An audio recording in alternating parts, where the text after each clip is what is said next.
അമ്മ, ഞാൻ ഒരു കാര്യം ചോദിച്ച അമ്മ സത്യം പറയൂ? ആ, നീ ചോദിക്ക്. അമ്മ എത്രാം ക്ലാസ് വരെ പഠിച്ചിട്ടുണ്ട്? അമ്മ എത്രാം ക്ലാസ് വരെ പഠിച്ചിട്ടുണ്ട്? പഠിപ്പൊക്കെ കുറവാടാ. എന്നാലും പറ. 2ാം ക്ലാസ് വരെ. അന്നൊക്കെ അങ്ങനെയാ. കാലത്ത് 10 തേങ്ങയുടെ തൊണ്ട് തല്ലിയിട്ട് വേണം സ്കൂളിൽ പോകാൻ. അത് കഴിഞ്ഞിട്ട് വന്നാലോ അതൊക്കെ കയറ് പിരിക്കണം. നിനക്കറിയോ, ഉല്ലൂർ പള്ളിയിൽ പെരുന്നാളിന് കഞ്ഞി കൊടുക്കണ്ടെന്ന് കേട്ടിട്ട് ഇവിടെ നിന്ന് 10 കിലോമീറ്റർ ഞാൻ നടന്നു പോയിട്ടുണ്ട് എൻ്റെ 12ാമത്തെ വയസ്സിൽ. അമ്മ കരയല്ലേ? ഞാൻ വലുതാകുമ്പോൾ ഈ ലോകത്തിലുള്ള എല്ലാ കഞ്ഞിയും ഞാൻ അമ്മയ്ക്ക് കൊണ്ടുവന്ന് തരും. ഒന്ന് പോടാ, കളിയാക്കാണ്ട്. അപ്പോൾ അച്ഛൻ എത്രാം ക്ലാസ് വരെ പഠിച്ചു? 7ാം ക്ലാസ് വരെ എന്നാ എന്നോട് പറഞ്ഞേക്കണേ. പിന്നെന്താ പഠിക്കാഞ്ഞ്? നിന്റെ ഒരു ചോദ്യങ്ങള്. വൈകുന്നേരം അച്ഛൻ വരുമ്പോ നീ തന്നെ ചോദിച്ചോ.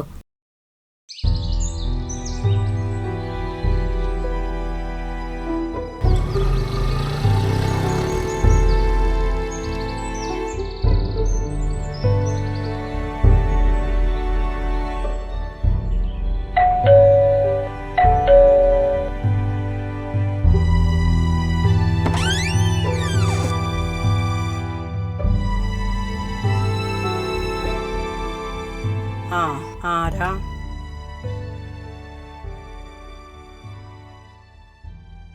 ടീച്ചർക്ക് എന്നെ ഓർമ്മയുണ്ടാവില്ല.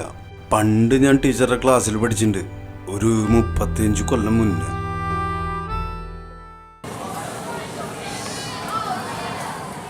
നീ ആ 7ാം ക്ലാസ്സിൽ വെച്ച് പഠിപ്പ് നിർത്തിപ്പോയ ശശാങ്കനല്ലേ? ടീച്ചർ എന്നെ മറന്നിട്ടില്ല അല്ലേ?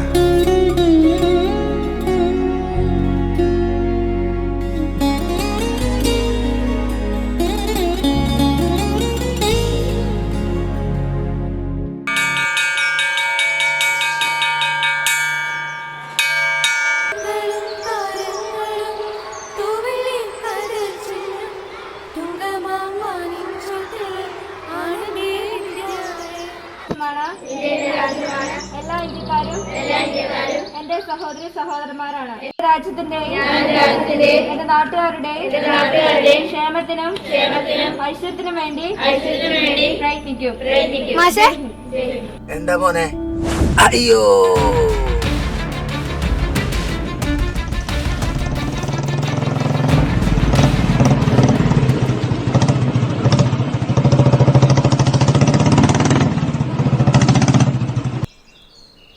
ഇയാളെന്ത് ഈ നേരത്ത് പതിവില്ലാതെ. എന്താ രണ്ടാളും വർത്താനം പറഞ്ഞു നിൽക്കണേ? ഇത് വേഗം തീർത്തിട്ട് വേണം ആ കിടക്കുന്ന മണ്ണ് കൂടി മാറ്റാനുള്ളതാ. എന്താ നിന്റെ പേര്? വേണ്ട, 2 പേരും കൂടി വേഗം തീർത്തിട്ട് ഉച്ചയാകുമ്പോഴേക്കും എനിക്ക് ബില്ലടിക്കേണ്ടതാണ്. ഇത് തീർത്തിട്ട് വേണം ബില്ലടിക്കാൻ. വൈകിട്ട് ആകുമ്പോഴേക്കും ഞാൻ എത്തും. അതിന് മുന്നൊക്കെ തീർക്കണം കേട്ടോ. 2 പേരും വർത്താനം പറഞ്ഞു നിൽക്കരുത് കേട്ടോ. ശരി സാറേ. സാറ് എന്നെ ഒഴിവാക്കി. അല്ലെങ്കിലും പണിയുടെ കാര്യത്തില് നീ ലോകം ഉണ്ടായിപ്പാണുള്ളത് ആൾക്കാർ. അവനെ 1 തൊട്ട് 5 വരെ എന്റെ ക്ലാസ്സിൽ ഒരേ ബെഞ്ചിലിരുന്ന് പഠിച്ചോനാ. ഇപ്പൊ അവൻ എഞ്ചിനീയർ കൊണ്ടാണ്ടായപ്പോഴേ അവനെന്റെ പേര് പോലും അറിയില്ല. അതാണ് മോനെ കാശുള്ളവനും കാശില്ലാത്തവനും തമ്മിലുള്ള വ്യത്യാസം. മനസ്സിലായ?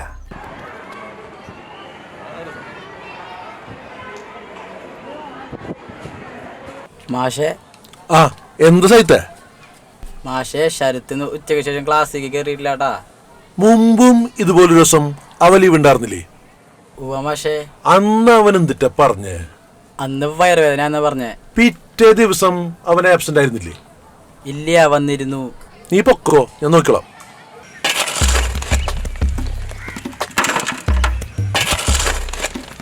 മതി മതി, ഇതൊക്കെ കൂടെ എനിക്ക് വാരിട്ടത് തള്ളിക്കൊണ്ടോണ്ടേ.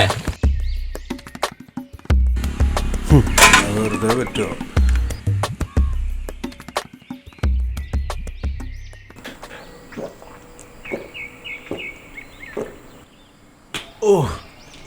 എന്തുട്ടാ ചൂട്! ഓരോ ദിവസം സൂര്യൻ താഴത്തേക്ക് ഇറങ്ങി ഇറങ്ങി വരാന്നാ തോന്നണേ. എൻ്റെ ഈ കഷ്ടപ്പാടൊക്കെ എന്നാവും മാറുക? നിന്റെ മൂക്കെല്ലാം +2 കഴിയല്ലേ? അവനെ വല്ല ITL വിട്ടൂടെ? 2 കൊല്ലം കഴിഞ്ഞ അവൻ നല്ലൊരു പണിക്കാരനായിട്ട് വരും. എന്താ നിന്റെ ഒരു ആക്കിച്ചിരി? പിച്ചക്കാര് വരെ മക്കളെ കാനഡയിലും അമേരിക്കയിലും വിട്ടാ പഠിപ്പിക്കണേ. അപ്പോഴാ നിന്റെ ഒരു ITI. എന്റെ ചെക്കൻ വല്ല ഇലക്ട്രീഷ്യനാ കാർപ്പൻറ്ററൊക്കെ ആയിട്ട് പൊടിയും മണ്ണും തിന്ന് ചാവണം നിനക്ക് കാണണമല്ലേ. ഞാൻ എന്തായാലും എൻ്റെ മോനെ ITI വിടാൻ തീരുമാനിച്ചു. 2 വർഷം കഴിയുമ്പോഴേ അവൻ നല്ലൊരു പണിക്കാരനായിട്ട് വരും. എൻ്റെ കുടുംബത്തിന് അതൊരു വരുമാനമായില്ലേ. എൻ്റെ മോനെ യൂറോപ്പിൽ വിട്ട് പഠിപ്പിക്കണമെന്ന എൻ്റെ ഏറ്റവും വലിയ സ്വപ്നം. അതിനി എത്ര വെയിലുകൊണ്ട് കരിയേണ്ടി വന്നാലും എനിക്ക് സന്തോഷമുള്ള. പിന്നെ പഠിക്കേണ്ട സമയത്ത് 4 അക്ഷരം പഠിക്കാൻ കൂട്ടാക്കാത്തോണ്ടാണ് നമുക്ക് ഈ ഗതി വന്നത്. അതെന്തായാലും നമ്മുടെ മക്കൾക്ക് വരാൻ പാടില്ല. മക്കളെ കണ്ടും പാമ്പ് കണ്ടും കൊതിക്കരുന്ന ചൊല്ല് ഉള്ള നേരത്തെ തടി കഴിച്ചിലാക്കിയല്ലേ അത്രേ നല്ലത്.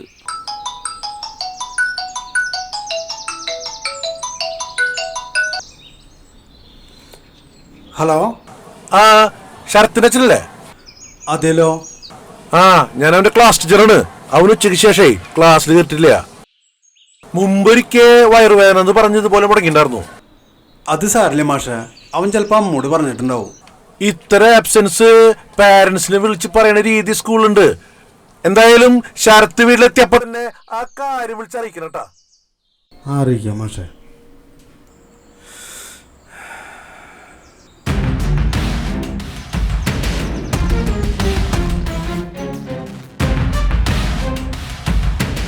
ഡാ നമുക്ക് പോവാം.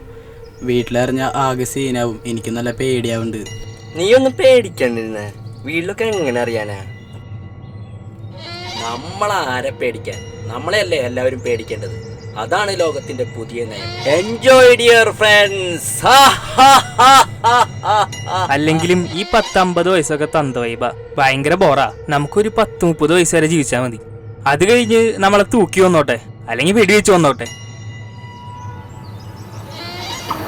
അതെ, എന്തെങ്കിലും അടിച്ചു പൊളിച്ച് no school no education full freedom. നമ്മളെ ചൊഞ്ചൊരു പട്ടികളുണ്ടാവും. നമുക്ക് നമ്മുടെ സ്കൂൾ അങ്ങോട്ട് കത്തിച്ചാലോ?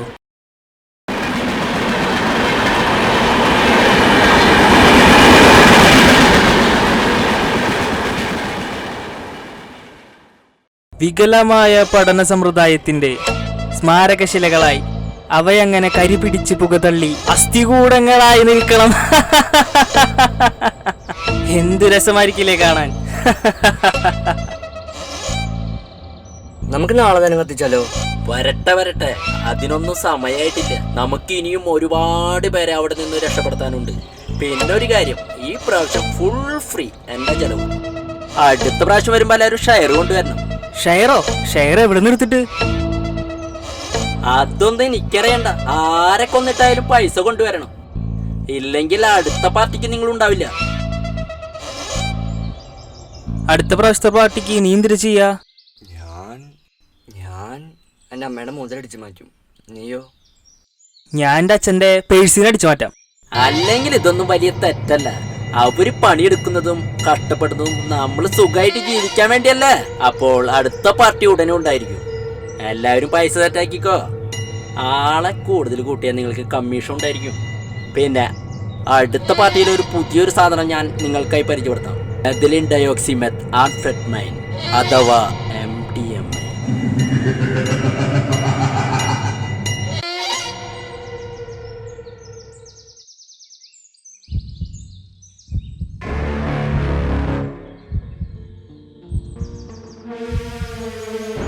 നീ ഒന്ന് നിന്നേ കിളിന്ത് പിള്ളേരാ. നിന്റെ ആ മന്ദങ്ങ അവന്റെ മേലേക്ക് വീണ ആ ചെക്കം പിന്നെ ബാക്കി ഉണ്ടാവില്ല. ചോദിക്കലും പിടിക്കലൊക്കെ ഒരു സമാധാനത്തോടെ മതി. നിനക്ക് പറഞ്ഞത് മനസ്സിലായില്ല? എടുത്ത് ചാട്ടം വേണ്ടാന്ന്.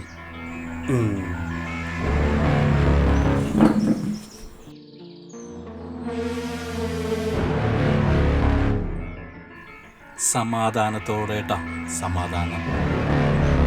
ആ ശരത് മോനെന്താ നേരം വൈകിയേ? സ്പെഷ്യൽ ക്ലാസ് ഉണ്ടായിരുന്നു മാമ. സ്പെഷ്യൽ ക്ലാസ്സാ? എന്ത് സ്പെഷ്യൽ ക്ലാസ്? മാത്സ്. മാത്സാ? കണക്ക്. കണക്കാ? എന്റെ മോനും കണക്കില് ഭയങ്കര മോശ. ഒന്ന് നിന്നേനി. എന്റെ പൊന്നുമോനെ ഇന്നോട്ടൊന്നോണം പറയാൻ പഠിച്ചു തുടങ്ങിയ. നിന്റെ സ്കൂളിൽ നിന്ന് മാഷ് വിളിച്ചിട്ടുണ്ടായിരുന്നല്ലോ, നീ ഉച്ച കഴിഞ്ഞിട്ട് ക്ലാസ് കയറിയിട്ടില്ല എന്ന് പറഞ്ഞിട്ട്. നീ വരുമ്പോ വിളിക്കാൻ പറഞ്ഞിട്ട്. മാഷ് വിളിച്ചൂലേ? ഞാൻ ആ ശ്യാമ് വിളിച്ചിട്ട് അവന്റെ ഒപ്പം സിനിമയ്ക്ക് പോയതാ. ഏത് സിനിമയ്ക്ക്? അത് നീ പിന്നും നോണ പറയാ. നിന്നൊന്ന് ഉച്ച കഴിഞ്ഞിട്ട് കുഞ്ഞാലി പാലത്തിന്റെ അവിടെ കണ്ട ആൾക്കാരുണ്ടല്ലോ. സത്യം പറയടാ, അവിടെ എന്തിട്ടായിരുന്നു പരിപാടി? അപ്പോ എല്ലാം അറിഞ്ഞു അല്ലേ? പറയടാ, പറയാൻ. അവിടെ എന്തിട്ടായിരുന്നു നിനക്ക് പണിന്ന് നിന്നോടാ ചോദിച്ചേ. അവിടെ വല്ല കള്ള് കഞ്ചാവും, അല്ലാണ്ട് എന്തിട്ടാ. കണ്ട തെണ്ടി പിള്ളേരായിട്ട് കൂട്ടുകൂടി നശിക്കാനാണോടാ ഞാൻ നിന്നെ ഇത്ര കഷ്ടപ്പെട്ട് പഠിപ്പിക്കണത്. മക്കള് വലുതാവുമ്പോ നമുക്കൊരു തണലാവുന്ന ആശിച്ചിരിക്കുമ്പോ ഇതുപോലെ നശിക്കാനാണോടാ? നിന്നെ ഞാനൊരു കൊല്ലു നോക്കിക്കോ. ഇനി നീ ക്ലാസ് കട്ടിയോ?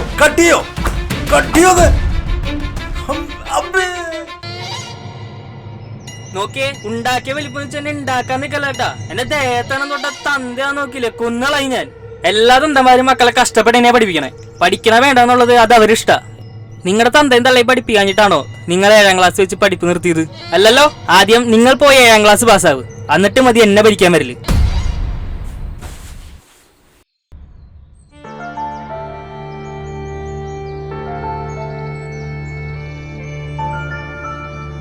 ഇതൊന്നും അവനല്ല, അവൻ്റെ ഉള്ളിൽ കിടക്കണതാ. അത് ഇറങ്ങുമ്പോ അവൻ തിരിച്ചു വരും. പിന്നെ നിനക്ക് തള്ളണമെന്നുണ്ടായിരുന്നെങ്കിൽ അതെന്റെ മുന്നിൽ വെച്ച് വേണോ? ഞാൻ പോട്ടെ. ആദ്യം നിങ്ങൾ പോയി 7ാം ക്ലാസ് ഭരിച്ചിട്ട് മതി എന്നെ ഭരിക്കാൻ വരുന്നത്.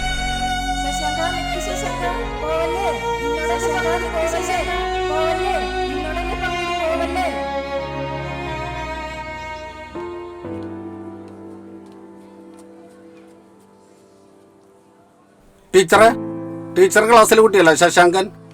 അവനെ കൊണ്ടുള്ള ശല്യം സഹിക്കാൻ പറ്റാണ്ടായിട്ടുണ്ട്. അവനെ കുറിച്ച് പരാതിയില്ലാത്ത ഒറ്റ ദിവസം പോലും ഇല്ല. ഇന്നിപ്പോ കണക്ക് മാഷ തലയിൽ കല്ലെറിഞ്ഞു. തീരെ നിവൃത്തിയില്ലെങ്കിൽ TC കൊടുത്തു വിടേണ്ടി വരും. അതിന് മുന്നേ 2 എണ്ണം പൊട്ടിക്കണം. ചിലപ്പോ നന്നായാലോ. 2 എണ്ണം കിട്ടിയാൽ നന്നാവണ വർഗങ്ങളുണ്ട്. ചോദിക്കാം മാഷേ. ഇതിപ്പോ കുടുംബത്തെ ശല്യം ഒഴിവാക്കാൻ പറഞ്ഞു വിടുന്നതാ. അതിപ്പോ നമുക്ക് തലവേദന. ശശാങ്കൻ ഇവിടെ വന്നേ. നീയല്ല കണക്ക് മാഷ തലയ്ക്ക് കല്ലെറിഞ്ഞത്. കൈനീട്ട് ശശാങ്ക, കൈനീട്ട്. എനിക്കറിയില്ല ടീച്ചറെ, ഞാനൊന്നും ചെയ്തിട്ടില്ല. കൈനീട്ട് ശശാങ്ക, കൈനീട്ട്. നിന്നോടല്ലേ പറഞ്ഞത്? ഞാനാന്ന് പറഞ്ഞില്ലേ ശശാങ്ക, വടിവിട്. പറഞ്ഞില്ലേ?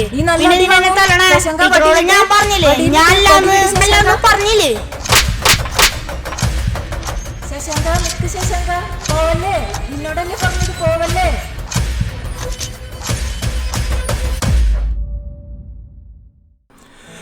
ടീച്ചറിനെ മറന്നിട്ടില്ലല്ലേ? മറക്കേ. എല്ലാ കുട്ടികളും സ്വന്തം മക്കളെ പോലെയല്ലേ. എത്ര കാലം കഴിഞ്ഞാലും ആരെയും മറക്കാൻ പറ്റില്ല. പിന്നെ ഓർത്തെടുക്കാൻ കുറച്ച് സമയം വേണ്ടി വരും. പ്രായമായില്ലേ? കാലം കൊണ്ടൊരു തിരിച്ചുപോക്ക് ഒരിക്കലും സാധ്യമല്ല എന്നറിയാം. എന്നാലും ടീച്ചറിന് മുമ്പിൽ ഇങ്ങനെ വന്ന് നിൽക്കാൻ പറ്റിയല്ലോ, അതെന്നെ വലിയ ഭാഗ്യം. നിന്റെ കാര്യത്തിൽ എനിക്ക് നല്ല വ്യസനം ഉണ്ടായിരുന്നു കുട്ടിയെ. നീ തെറ്റ് ചെയ്തിട്ടില്ല എന്ന് ആവർത്തിച്ച് പറഞ്ഞിട്ടും ഞാനത് വിശ്വസിച്ചില്ല. ടീച്ചർ എന്നോട് ക്ഷമിക്കണം. അന്ന് ഞാൻ ശരിക്കും തെറ്റുകാരൻ തന്നെയായിരുന്നു.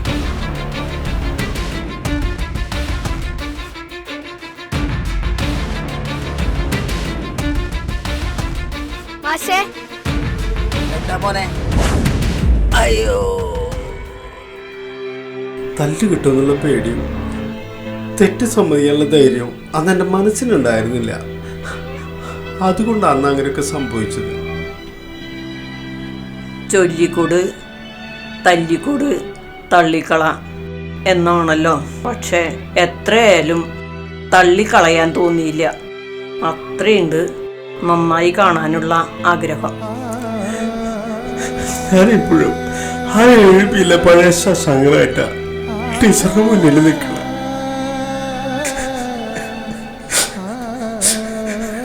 ടീച്ചർ എന്നെ തല്ലിക്കും. ഇതല്ലാണ്ട് എന്റെ മുന്നിൽ വേറെ വഴിയില്ല.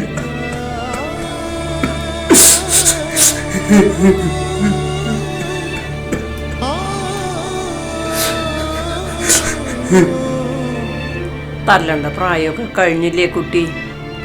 ഇപ്പോൾ എൻ്റെ കയ്യിൽ നിനക്ക് തരാൻ ഇത് മാത്രമേ ഉള്ളൂ.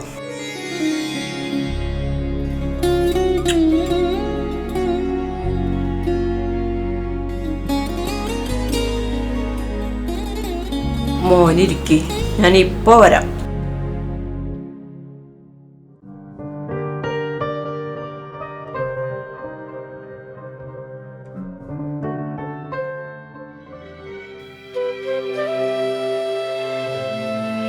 കുറേ കാലം സ്റ്റാഫ് റൂമിൽ പൊടിയും പിടിച്ചിരിക്കുകയായിരുന്നു.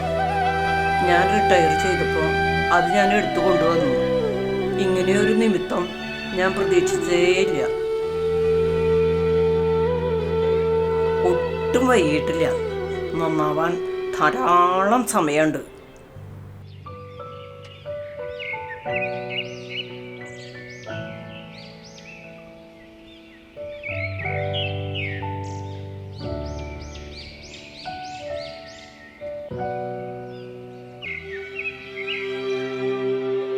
അച്ഛൻ എന്നോട് ക്ഷമിക്കണം. ഞാൻ അങ്ങനെയൊന്നും ചെയ്യാൻ പാടില്ലായിരുന്നു. ഞാനിനി ക്ലാസ് ഒന്നും കട്ട് ചെയ്ത് പോവില്ല. ഞാൻ ഇനി നന്നായി പഠിച്ചോളാം.